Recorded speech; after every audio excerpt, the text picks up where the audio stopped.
नमस्कार, आपण बघत आहात शोध सत्य बातमीपत्र न्यूज. जनसामान्यांचा बुलंद आवाज. मुख्य संपादक रवी बालाजी फडणीस. सप्लाय तिथून होणार आहे म्हणून तर ते आमचं ठाणेदार EPI ढेरे आणि त्यांचं टीम त्यांनी इन्फॉर्मेशन घेऊन त्याचा पंचनामा करून तिथं ट्रॅप लावायचा पूर्ण तयारी करून तिथं ट्रॅप लावले. त्याचे बोरगाव ते अंगलगाव ते गावाचं रोडमध्ये त्यांना इन्फॉर्मेशन होतं ट्रक येणार आहे, तिथून ते गांजा सप्लाय होणार आहे असं इन्फॉर्मेशन होतं. त्यांनी पंचासोबत तिथे गेले. बोरगावचं ते फाटामध्ये ते तिथे ट्रॅप लावून थांबले होते. तसंच त्यांना इन्फॉर्मेशन अनुसार ते एक साईड रोड होता, तिथं साईड रोडला त्यांना संशय आला. तिथं जाऊन त्यांनी चेक केले. चेक केल्यानंतर त्यांना 2 ट्रक आणि एक 4 व्हीलर स्विफ्ट गाडी तिथं त्यांना सापडले.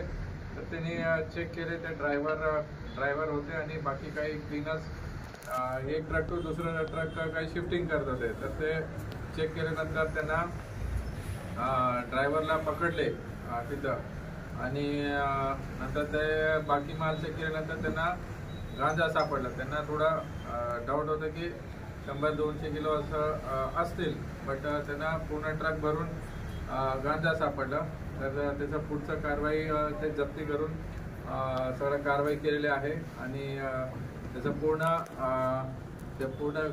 वेट वगैरे चेक करून पंचनामा केल्यानंतर 692 किलो गांजा टोटल 2 आयशर ट्रक आणि एक स्विफ्ट असं जप्त केलेलं आहे.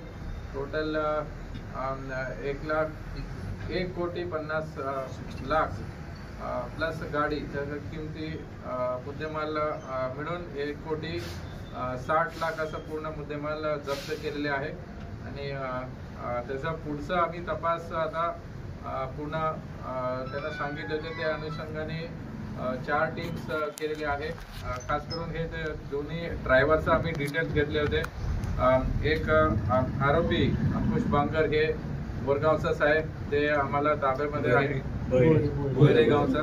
आणि तिथं इंट्रोगेशनमध्ये अजूनही आरोपी कोण कोण आहे ते निष्पन्न झालेले आहे. ते अनुषंगाने आमचं बार्शीचं टीम, बार्शी शहरचं पण डिटेक्शन टीम आणि SDPO त्यांचं टीम केलेले आहे आणि बार्शी तालुकाचं टीम प्लस LCB असं 4 टीम्स टोटल वेगवेगळे आरोपी शोधण्यासाठी झालेले. आताच सेकंड आरोपी जे दुसरं ड्रायव्हर होता, जे हे गाडीतून दुसरं गाडी भरत होते, ते ड्रायव्हर आताच ताब्यात घेतलेले आहेत. अजूनही आणलं नाही आहे. तर तेही इंट्रोगेशन करून बाकी आरोपी निष्पन्न करायचं आहे. खास करून आम्हाला हे माल कुठून आला, मूळ कुठं आहे, बाहेर राज्याचं असतील असं आमचं डाऊट आहे. तर इथून इकडं कसं आलं आहे, कोणतं रूटनी आलं आहे ते आम्ही पूर्ण टोल आणि ते सगळं चेक करतो. त्याचं इन्व्हेस्टिगेशन चालू आहे. सेकंड हे इथं गाडी शिफ्टिंग करून दुसरं कुठं जात होते, त्याचा समोरचा आरोपी कोण आहे, बॅकवर्ड आणि फॉरवर्ड लिंकेजेस असं टेक्निकल टर्म आहे. हे आमचं इन्व्हेस्टिगेशन चालू आहे. त्याचा लोकल लेवलमध्ये कुठं सप्लाय करत होते, बार्शी शहरमध्ये असतील त्या इथं लोकल लेवलमध्ये अजून कोण इन्वॉल्ड आहे आणि मेन सूत्रधार त्याचं कोण आहे त्याचं इन्व्हेस्टिगेशन चालू आहे. काही आरोपी निष्पन्न आहे. मी CDRs असतील, बँक अकाउंट डिटेल्स, कोणतं ट्रान्झॅक्शन झालेले आहे, फक्त गाडी हायर केले काय आणि हे कधीपासून इन्वॉल्ड आहे, त्याचं अगोदर पण काही असं गांजा आलेले काय एवढं मोठ्या प्रमाणात आणि इथं लोकल लेवलमध्ये कुठं सप्लाय होते याचं पूर्ण इन्व्हेस्टिगेशन चालू आहे. याच्यापूर्वी बार्शी शहरामध्ये ड्रग्ज सापडलेलं होतं, तर ते प्रकरण आणि हे प्रकरण कुठंतरी मिळतं जुळतं किंवा काही धागेदोरी आहेत का असं काही वाटतंय का? नाही, ते MDचं होतं. जे MDचं ते खास करून बार्शी टू परांडाचे काही आरोपी होते, 7-8 आरोपी परांडाचे होते आणि बार्शीमध्ये जे ट्रान्झिट इथून घेऊन जात होते, इथंच एक मी ट्रॅप लावून ते केले होते. ते MD ट्रक वेगळं केस आहे, ते आरोपी आणि हे आरोपी वेगवेगळं आहे. सर, आता पण तुम्ही बोलले की MD ड्रग्सचे जे आरोपी होते ते पूर्ण महाराष्ट्रभर गाजलं आणि चांगल्या प्रकारे प्रकरण पकडलं असं देखील झालं, परंतु तेच आरोपी सर एका महिन्यामध्ये सुटले, याबाबत काय म्हणणं आहे? नाही, त्याचं आम्ही कडक सेक्शन मेन जे आरोपी आहेत अजूनही फरार आहे.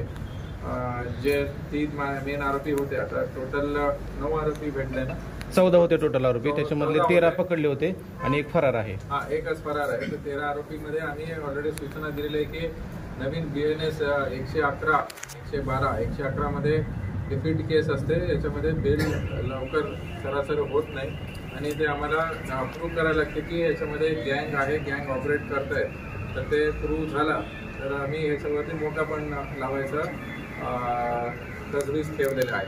सर, आता बार्शी शहरामध्ये अशी चर्चा चालू आहे परिसरामध्ये की या प्रकरणामध्ये कुठल्याही प्रकारचा हस्तक्षेप होऊ नये आणि मुळापर्यंत पोहोचून संबंधितांवरती कडक कारवाई व्हावी. बरोबर, त्यासाठीच मी इथं व्हिजिट करून हे जे डिटेल आहे, CDR असतील, ह्याच्यामध्ये कोण कोण आहे, संपर्क कोणाकोणाचं आहे, तर हे सगळं डिटेलमध्ये टेक्निकली आम्ही चेक करून ह्याचं खोलात आम्ही जाणार आहे.